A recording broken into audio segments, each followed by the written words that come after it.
اس وقت اسٹوڈیو میں ہمارے ساتھ موجود ہیں پاکستانی انویسٹیگیٹو جرنلسٹ احمد نورانی، جو اس وقت امریکہ میں خود ساختہ جلاوطنی کی زندگی گزار رہے ہیں۔ حال ہی میں پاکستان کی انویسٹیگیشن ایجنسی یا FIA نے انہیں اشتہاری مجرم یا پروکلیمڈ اوفینڈر قرار دیا ہے۔ بہت شکریہ احمد نورانی وائس آف امریکہ کو ٹائم دینے کا۔ آپ کو اشتہاری مجرم قرار دیا گیا ہے، کیوں؟ اور جو چالان جمع کرایا گیا ہے اس میں کیا چارجز ہیں اور کیس کیا ہے؟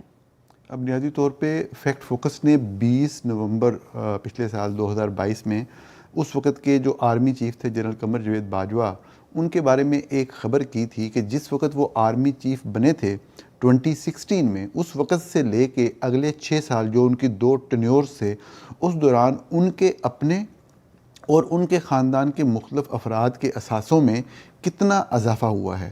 تو ہم نے ڈاکومنٹ کیا تھا کہ زیادہ تر انفارمیشن ان کے ٹیکس، سالانہ ٹیکس گوشواروں پہ جو آفیشلی انہوں نے جمع کروائی اور خود ایڈمٹ کیا انہوں نے، تو زیادہ تر معلومات وہاں سے لی گئی تھی۔ اس کے علاوہ بھی مختلف ان کے جو بزنسز تھے، ان کی کاروبار اور ان کے جو عزیز و اقارب تھے ان کے بہت کلوز، انہوں نے جو اس دوران بزنسز شروع کیے جن میں ایک انٹرنیشنل بزنس بھی شامل تھا، تو اس کی تفاصیل شامل تھیں۔ یہ والی خبر جب آئی تو انہوں نے کہا کہ یہ جو ٹیکس ریٹرنز تک ایکسیس حاصل کی گئی ہے یہ غلط طریقے سے کی گئی ہے اور یہ ایک جرم کمٹ ہوا ہے۔ اور پھر 20 دسمبر کو انہوں نے وہ جو ریکارڈ کے متعلقہ لوگ تھے ٹیکس ریکارڈ کے، ان کو گرفتار کر کے 15 دسمبر کو پچھلے سال ہی ایک FIR درج کی FIA میں، جس میں میرا نام تو نہیں تھا لیکن ساری وہ میری سٹوری کی حوالے سے تھی، میری خبر کے حوالے سے، یعنی میرے خلاف تھی کہ یہ غلط ہوا ہے۔ یعنی کہ پاکستان کی تاریخ میں ایسا تو ہوتا رہا کہ صحافیوں کے خلاف کیسز درج کیے گئے ان کی کسی خبر کی وجہ سے، لیکن وہ کیسز ایسے ہوتے تھے کہ کسی نے خبر کی کسی منسٹر کے خلاف تو اس کے خلاف قتل کا مقدمہ بنوا دیا، کسی اغوا کے پرچے میں نامینیٹ کر دیا، کسی فراڈ کے پرچے میں، تاکہ اس کو فکس کیا جائے۔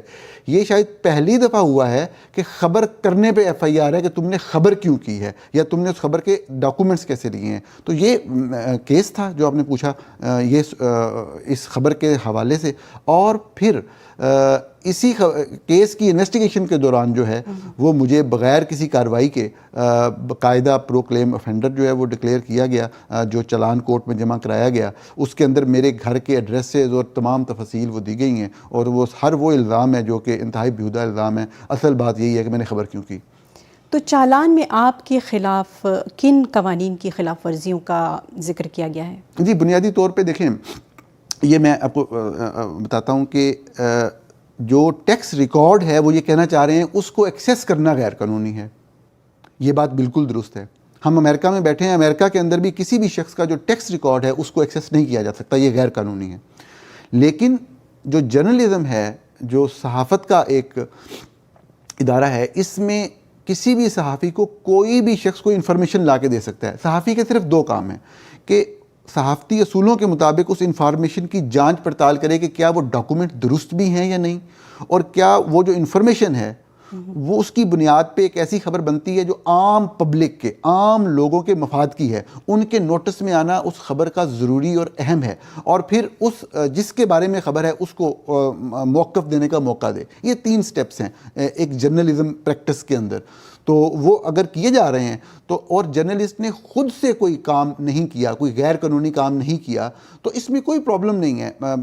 نیو یارک ٹائم میں سابق جو پریزیڈنٹ تھے امریکن ڈونلڈ ٹرمپ، ان کا لائف ٹائم ٹیکس ریکارڈ جو ہے جاری کیا۔ اس سے پہلے پاکستان کے اندر ہم نے تاریخ میں پہلی مرتبہ جو پرائم منسٹر تھے عمران خان، ان کا ساری زندگی کا 42 سال کا ٹیکس ریکارڈ جاری کیا۔ وہ سٹنگ پرائم منسٹر تھے، کبھی کوئی کارروائی، کوئی کسی قسم کی بات نہیں ہوئی، کیونکہ جب آپ اگر ٹیکس ریٹرن آپ تک پہنچ جاتے ہیں، کسی نے آپ کو دیے ہیں، آپ تصدیق کر لیتے ہیں وہ درست ہے، اور اس کے اندر جو انفارمیشن دی گئی ہے وہ ایسی ہے کہ لوگوں کو پتہ لگنا ضروری ہے، تو بالکل اسی چیز کو تو اصل جرنلزم کہا جاتا ہے۔ بلکہ میں آپ کو چھوٹی سی مثال دوں گا کہ ہماری خبر کے اندر فرض کریں کہ جنرل باجوہ کے اثاثے جو ہیں وہ جس طریقے سے بڑھے ہیں، فرض کریں اسلام آباد میں ایک بہت ہی زبردست ہاؤسنگ سوسائٹی ہے جس میں بڑے بڑے 5-5 کنال اور 10-10 کنال کے فارم ہاؤسز جو ہیں وہ بڑے بڑے امیر لوگ وہاں پہ بناتے ہیں۔ تو جنرل باجوہ نے وہاں پہ 2 10-10 کنال کے فارم ہاؤسز بالکل جو سینٹرل لوکیشن تھی، موسٹ لگزوریس لوکیشن، وہاں پہ لیے۔ اب ان کی قیمت جو ہے وہ اس وقت وہاں پہ آپ کہہ لیں کہ 12-15 کروڑ تھی، اور ان کو وہ 4 کروڑ اور 5 کروڑ میں مل گئے اس وقت۔ جو وہ ملک کے آرمی چیف ہیں، ان کی بیگم نے وہ باقاعدہ ان کو وہ دکھانا پڑا اس کے اندر. تو یہ کیسے ہوا؟ یہ کرپشن نہیں ہے؟ تو یہ لوگوں کو نہیں پتہ لگنا چاہیے کہ ان کے ملک کا آرمی چیف کس طریقے سے اپنے اثاثوں میں اضافہ کر رہا ہے؟ تو یہ والی ساری چیزیں جو تھیں وہ چونکہ عوام کے لیے اہم تھیں، ہم نے اس کو رپورٹ کیا، اور یہی الزام ہے بیسیکلی. اسی قانون کی وہ کہتے ہیں خلاف ورزی ہوئی ہے. جو آپ کا سوال تھا کہ کس قانون کی خلاف ورزی ہوئی ہے، دلچسپ بات آپ کو یہ بتاؤں کہ میری خبر کے بعد بھی پاکستان کا لیڈنگ میڈیا گروپ ہے جیو اینڈ جنگ گروپ، اس کے اندر ایک خبر چھپی عمران خان صاحب کے حوالے سے، اور وہ بھی کسی اور شخص کے، ایک شہری کے ٹیکس ریکارڈ کے اوپر مبنی تھی، ٹیکس گوشواروں کے اوپر تھی. یعنی ہمیشہ چھپتی ہے، پہلے بھی چھپتی رہی خبریں، بعد میں چھپتی رہیں، لیکن مجھے پن پوائنٹ کیا جا رہا ہے کیونکہ میں نے ملک کے آرمی چیف کی جو اثاثے تھے اس کے اوپر بات کر دی. لیکن جو حالیہ چالان ہے اس میں آپ کی ایک صحافی کی حیثیت سے آپ جو ٹرانسپیرنسی ہوتی ہے اس پر سوالات اٹھائے گئے ہیں، تو آپ کس طرح سے اس کو ایکسپلین کریں گے؟ جی، ٹرانسپیرنسی جو ہوتی ہے اس کے اوپر جو سوالات اٹھائے گئے ہیں وہ بنیادی جو قانون کا تذکرہ ہے وہ یہی ہے کہ آپ نے کس طریقے سے ریٹرنز حاصل کیے. دیکھیں اب میں ان کو سورس تو نہیں بتا سکتا اپنا کہ میرا سورس کون ہے، لیکن مجھے جس نے بھی دیا، میں نے خبر کے اندر بھی اس چیز کا وضاحت کی ہے کہ میں نے ان ڈاکومنٹس کو، جتنے بھی آفیشیل ڈاکومنٹس ہیں، بائی دا وے صرف ریٹرنز نہیں تھے اور بھی بہت کچھ ہے، ان کو متعلقہ اداروں، متعلقہ گورنمنٹ ڈپارٹمنٹ سے پہلے ان کی تصدیق کی، متعلقہ ٹیکس اتھارٹی تصدیق کی کہ کیا بالکل یہی ریکارڈ ہے آپ کے پاس. پہلا میرا یہ ایک فرض تھا. اس کے بعد میں نے اس کو جب رپورٹ کیا تو آن گراؤنڈ ویریفیکیشن کی ان اثاثوں کی. ہمیشہ سے جو ٹیکس ریکارڈ ہے لوگوں کا وہ لیک ہوتا ہے. جیسے ڈونلڈ ٹرمپ کا جو ریکارڈ تھا وہ جا کے نیو یارک ٹائمز نے کوئی وہاں سے ہیک کر کے چوری تو نہیں کر لیا نا، کسی نے، کسی سورس نے ان کو فراہم کیا. انہوں نے صرف تصدیق کی کہ یہ درست ہے یا غلط ہے، نمبر 1. نمبر 2، انہوں نے یہ دیکھا، یہ جانچا کہ کیا یہ امریکی عوام کے مفاد میں ہے کہ یہ چیز رپورٹ ہو اور لوگوں کو پتہ لگے. انہوں نے کہا بالکل مفاد میں ہے، ہمارا پریزیڈنٹ ہے، اتنا اہم پبلک آفس ہولڈر ہے، پبلک ٹیکس پیئر منی سے سیلری لیتا ہے، مراحت لیتا ہے، تو اس کے بارے میں جو بھی معلومات ہے وہ لوگوں تک پہنچنی چاہیے. کیا آرمی چیف پاکستانی عوام کے ٹیکس پہ نہیں پلتا؟ کیا اس کی انفارمیشن لوگوں کی نوٹس میں نہیں آنی چاہیے؟ کیوں نہیں آنی چاہیے؟ میں نے تو ہمیشہ پاکستان میں رہتے ہوئے بھی جو آرمی کے افسران تھے ان کی جائیدادوں کے اوپر سٹوریز کی، یہاں پہ آ کر بھی کی، اور ہمیشہ کرتے رہیں گے، ہمارا کام ہی یہی ہے. جی، آپ نے ماضی میں بھی ٹیکس ریٹرنز اور اثاثوں پر سٹوریاں کی ہیں، کافی سٹوریز. تو یہ بتائیے کہ پہلے آپ کے ساتھ ایسا کبھی ہوا ہے، کوئی قانونی کارروائی ہوئی؟ اچھا، یہ بڑا انٹرسٹنگ سوال اس لیے ہے کہ پاکستان میں قانونی کارروائی کا رواج نہیں ہوتا. پاکستان میں جب بھی آپ کسی طاقتور کے خلاف خبر کرتے ہیں تو وہ ہماری لوکل لینگویج میں کہتے ہیں کہ اسے ٹھوک دیتے ہیں. مطلب یہی پراپر ورڈ اردو لینگویج میں بھی یہی یوز ہوتا ہے کہ اس کو ٹھوک دیتے ہیں بیچارے کو. اس کو یا راہ چلتے میں اس کو مطلب پکڑ کے اس کی ٹھکائی کر دی، یا اغوا کر لیا، تشدد کا نشانہ بنایا، اس کی فیملی، خصوصاً فیملی کی خواتین کو ہراساں کرنے کے ہر ٹیکٹس کو استعمال کیا جاتا ہے پاکستان کے دفاعی اداروں کی طرف سے. لیکن اس کیس کے اندر تو صاف ظاہر ہے کہ انہوں نے اس مرتبہ، میں پاکستان کے اندر نہیں تھا، میرے ساتھ وہ اس طرح فزیکلی تو وہ نہیں ہو سکتے تھے، تو انہوں نے ایک یہ مضحکہ خیز کیس رجسٹر کیا. اسی کیس کے اندر ایک بڑے قابل احترام صحافی ہیں لاہور سے، تحقیقاتی صحافی ہیں شاہد اسلم، ان کو کڈنیپ کیا ان کے گھر سے زبردستی. کوئی ثبوت ان کے خلاف نہیں تھا، ان کا کسی قسم کا کوئی میرے سے یا اس خبر سے کوئی تعلق نہیں، اور ان کو صاف ظاہر ہے وہ بڑے زبردست سٹوریز کرتے ہیں ایف آئی اے کے خلاف، ان کو ان کی کسی خبروں کی وجہ سے نشانہ بنانا تھا.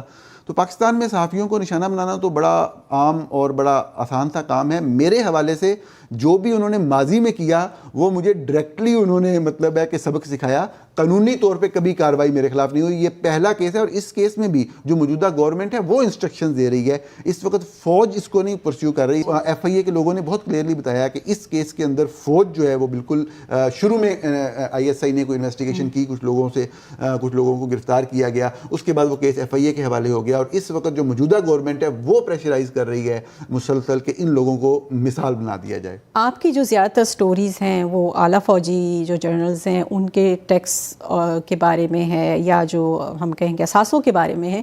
تو اس سے تو فوج یہی تصور لے رہی ہے یا اسے اس طرح تعبیر کر رہی ہے کہ آپ اس چیز کے خلاف نہیں بلکہ آپ ادارے کے خلاف ہیں. آپ کو کیسا لگتا ہے؟ نہیں، ایسی کوئی بات نہیں ہے. جو لوگ مجھے دیکھتے رہے ہیں، میرا کام دیکھتے رہے ہیں، پڑھتے رہے ہیں میری سٹوریز، میں نے پاکستان کے مطلب ٹاپ بیوروکریٹس، پاورفل بیوروکریٹس کے خلاف سٹوریز کی ہیں. میں نے جو پولیٹیشنز انوالو رہے ہیں کسی بھی طرح کے معاملات میں ان کے بارے میں سٹوریز کی ہیں. میری سٹوریز پاکستان کے سابق پرائم منسٹر نواز شریف کے بارے میں ہے. میری سٹوریز پاکستان کے سابق پرائم منسٹر عمران خان کے بارے میں. میں تو ان کے جو ورکرز ہیں ان سے گالیاں کھاتا رہا ہمیشہ، پی ٹی آئی کے لوگوں سے بھی، نون لیگ کے لوگوں سے بھی.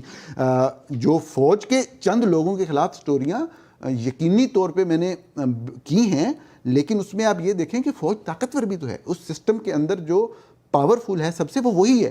اور کیا جو میں نے سٹوریاں کی ہیں وہ غلط تھیں؟ کیا پاکستان فوج کے جرنیل اثاثے پاکستان سے لوٹ کے یورپ میں، گلف میں، امریکہ میں نہیں لے کے آ رہے؟ کیا وہ یہاں پہ کاروبار یا بزنس امپائرز کھڑی نہیں کر رہے؟ کوئی ایک خبر کوئی جھوٹی تو ثابت کرے نا. تو جب وہ فوج یہ کر رہی ہوگی تو خبر ان کے خلاف چھپے گی. لیکن یہ کہنا کہ صرف ان کے بارے میں کہہ رہا ہوں، کرتا رہا ہوں، یہ بات بھی درست نہیں ہے. میں نے ہر کسی کے بارے میں خبریں کی ہیں. ایک انویسٹیگیٹو جرنلسٹ کی حیثیت سے آپ کے پاس لیگل کور کیا ہے یا ہوتے ہیں؟ لیگل کور پاکستان کے اندر تو نظام ایسا ہے کہ قانون کوئی چھوٹا موٹا بن بھی جائے تو اس کے اوپر عمل درآمد نہیں ہوتا. دیکھیں ایک بنیادی چیز ہے، آج سے تقریباً کوئی 12 سال پہلے جب پاکستان پیپلز پارٹی کا دور تھا تو اس وقت ایک NICL سکینڈل تھا، تو اس کے اندر میری مختلف خبریں تھیں. تو NICL سکینڈل کے اوپر سپریم کورٹ میں کیس چل رہا تھا اور ایک کمیشن بنا. تو اس کمیشن میں میری خبروں کی وجہ سے مجھے بھی بلایا گیا، اور ایک خبر کے اوپر مجھے اس وقت کے اس دنیا میں نہیں رہے، اب وہ انٹیریئر منسٹر تھے رحمان ملک، تو ان کے بارے میں ایک سٹوری تھی اس سکینڈل کے حوالے سے. تو انہوں نے اپلیکیشن دی کہ مجھے مجبور کیا جائے کہ میں اپنا سورس بتاؤں.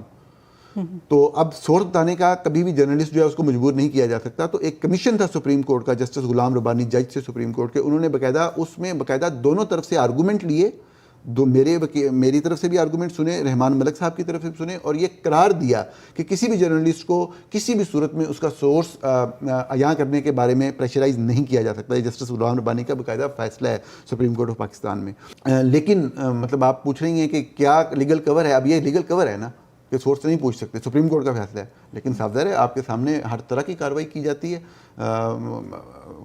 ایک صحافی نے خبر کی ہے، بجائے آپ اس شخص کی کرپشن کے اوپر سوال اٹھائیں جس کے بارے میں خبر ہے، آپ اس سے یہ پوچھیں کہ ہاں بھائی یہ تم نے اثاثے کیسے بنائے؟ یہ گلبرگ گرین کے جو فارم ہاؤسز تھے 5 کنال کا بہت ہوتا ہے، تو انہوں نے 10 کنال کے بھی 2 لے لیے. تو ان کی قیمت تو اس وقت 10-12 کروڑ تھی، تمہیں 4-4 5-5 کروڑ میں کیسے مل گئے؟ عام لوگوں کو کیوں نہیں ملتے؟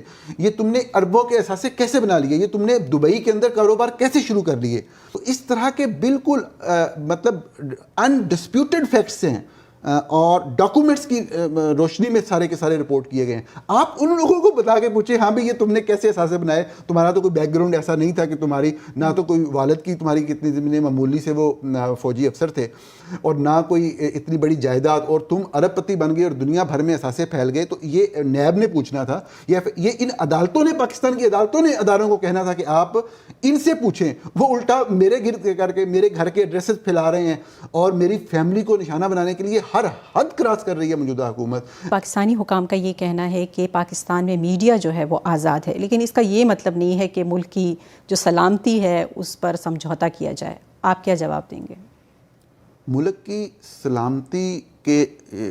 سلامتی انورٹڈ کاماز میں اس کے اوپر اس کو جواد بنا کے کوئی بھی ناکام ریاست جو ہوتی ہے وہ اپنے ہی شہریوں کی وفاداری پہ بھی شک کرتی ہے اور اپنے ہی شہریوں کو مثال بناتی ہے، اپنی طاقت کا اظہار کرتی ہے. یہ کسی بھی ناکام ریاست کی نشانی ہوتی ہے. میں پاکستان کو ناکام ریاست نہیں سمجھتا، لیکن بعض لوگوں کی ضد ہے کہ اس کو ناکام ریاست بنانا ہے. قومی سلامتی کے مطلب کیا ہے یہ آپ بھی جانتی ہیں، میں بھی جانتا ہوں، پاکستان کا ہر ذی شعور شخص جانتا ہے. ٹھیک ہے، قومی سلامتی وہی ہے جس کو انشور کرنے میں ہم ہمیشہ ناکام رہے. میڈیا آزاد ہوتا ہے اور میڈیا کی آزادی سے غلط اور بے بنیاد چیزیں لوگوں کے سامنے آتی ہیں، اس سے قومی سلامتی مضبوط ہوتی ہے. یہ نیریٹو ہی غلط ہے، میں اس کو نہیں مانتا اس نیریٹو کو کہ میڈیا جو ہے وہ اگر فوجیوں کے خلاف یا ان کی کرپشن کے خلاف کرے گا تو چونکہ فوج بڑا مقدس ادارہ ہے تو اس سے قومی سلامتی پہ کوئی حرف آ جائے گا. قومی سلامتی پہ حرف نہیں آتا. قومی سلامتی مضبوط ہوتی ہے سچی اور کھری صحافت سے. آگے آپ کیا ایکسپیکٹ کر رہے ہیں، کن نتائج کی توقع کر رہے ہیں؟ آگے کیا ہوگا؟ آپ کے پاس لیگل آپشنز کیا ہیں؟ جی لیگل آپشن یہی ہے کہ ابھی وہ یہ سب چیزیں کر سکتے ہیں، وہ مطلب اس کے آگے جا کے وہ میری پراپرٹیز کو کنفیسکیٹ کر سکتے ہیں، میرے بینک اکاؤنٹس کو سیز کر سکتے ہیں. میں اپنے وکلاء سے رابطے میں ہوں. تو میں نے ابھی ایک بڑی قابل احترام وکیل ہیں اسلام آباد میں، ان کو ریکویسٹ کی ہے کہ وہ مجھے ریپرزینٹ کریں اور ہم کورٹ میں جا رہے ہیں اور صاف ظاہر ہے کہ FIA کے اس پروسیس کو بھی چیلنج کریں گے اور عدالت کا جو ہے وہ ہم کوشش کریں گے بطور صحافی قانون کے دائرے میں رہتے ہوئے کہ ان کو جھنجھوڑنے کی کوشش کریں کہ یہ خبر کرپشن کے اوپر ہے. بھائی یہ کرپشن کا انویسٹیگیٹ کرنے کا آرڈر دیں, صحافی کو چھوڑیں, خبر میسنجر کو آپ شوٹ نہ کریں. آپ یہ دیکھیں کہا کیا گیا, اگر غلط کہا گیا تو بالکل کارروائی کریں. اگر خبر کے اندر کوئی ایسا اثاثہ میں نے لکھ دیا ہے, ایک اثاثہ ایسا لکھ دیا ہے جو جنرل باجوہ کی بہو کا, جنرل باجوہ کے سمدھی کا, یا جنرل باجوہ کا اپنا ان کے بیوی کا نہیں ہے, یا وہ ان کا پہلے سے تھا, انہوں نے جنرل باجوہ کے اس ٹینیور کے دوران نہیں بنایا, تو میں مجرم ہوں, مجھے بالکل سزا دی جائے, میں خود کہتا ہوں.